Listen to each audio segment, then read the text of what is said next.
Mecca Madina ಸಲುವಾಗಿ ಸೌದಿಗೆ ಹೋಗಿದಂತಹ bus ದುರಂತದಲ್ಲಿ ಒಟ್ಟು 45 ಮಂದಿ ಮೃತಪಟ್ಟಿದ್ದಾರೆ. ಆ ಪೈಕಿ ಹುಬ್ಬಳ್ಳಿಯ ವ್ಯಕ್ತಿ ಕೂಡ ಸಾವನ್ನಪ್ಪಿದ್ದಾರೆ ಅನ್ನುವಂತಹ ಮಾಹಿತಿ ಇದೀಗ ಲಭ್ಯವಾಗ್ತಾ ಇದೆ. ಬಹುತೇಕರು ಹೈದರಾಬಾದ್ ಮೂಲದವರು ಸಾವನ್ನಪ್ಪಿದ್ದಾರೆ. ಸೌದಿ ಅರೇಬಿಯಾದಲ್ಲಿ ಬಸ್ ಅಪಘಾತ ಸಂಭವಿಸಿತು. ಘಟನೆಯಲ್ಲಿ ಓರ್ವ ಕನ್ನಡಿಗ ಮೃತಪಟ್ಟಿರೋದಾಗಿ ಖಾತ್ರಿಯಾಗಿದ್ದು, ಅಬ್ದುಲ್ ಘನಿ ಶಿರಹಟ್ಟಿ 55 ವರ್ಷ ಅವರಿಗೆ. ಹುಬ್ಬಳ್ಳಿ ನಗರದ ಗಣೇಶ್ ಪೇಟ್ ನಿವಾಸಿಯಾಗಿದ್ದಾರೆ ಅಬ್ದುಲ್. ಅವರು ಕೂಡ 2 ತಿಂಗಳ ಹಿಂದೆ ದುಬೈನ ಹೋಟೆಲ್ನಲ್ಲಿ ಕೆಲಸ ಮಾಡ್ತಾ ಇದ್ರು.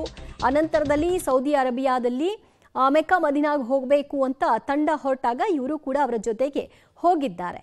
ಈ ಸಂದರ್ಭದಲ್ಲಿ ನಡೆದಂತಹ ಬಸ್ ಅಪಘಾತ, ಟ್ಯಾಂಕರ್ ಡಿಕ್ಕಿ ಹೊಡೆದಂತಹ ರಭಸಕ್ಕೆ ಬಸ್ ಧಗಧಗನೆ ಹೊತ್ತಿ ಉರಿದಿತ್ತು.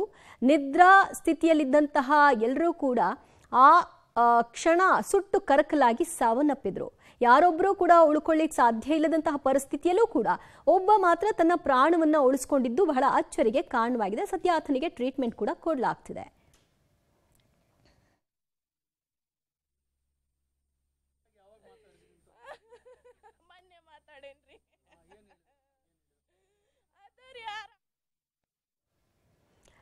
ಇಡೀ ಕುಟುಂಬಕ್ಕೆ ಒಂದು ರೀತಿ ಬರಸಿಡಿಲು ಬಡದಂತಾಗಿದೆ. ಇಲ್ಲಿವರೆಗೂ ನಮ್ಮವರು ಸಾಯದೇ ಇರಲಿ, ಅಂಥ ದುರ್ಘಟನೆ ಈ ಬಸ್ನಲ್ಲಿ ಅಬ್ದುಲ್ ಇರಬಾರ್ದು ಅನ್ನುವಂಥ ಪ್ರಾರ್ಥನೆ ಅವ್ರದ್ದಾಗಿತ್ತು. ಬಟ್ ಕ್ಲಾರಿಟಿ ಸಿಕ್ಕಿದೆ ಅವರಿಗೆ. ಬಸ್ ಯಾವ ಇದರಿಂದ ಹೋಗಿದೆ, ಟೂರಿಸಮ್ದ ಅದು ಗೊತ್ತಾಗಿದೆ. ಈಗ ಇನ್ಫಾರ್ಮೇಷನ್ ಅವರಿಗೆ ಲಭ್ಯವಾಗಿದೆ.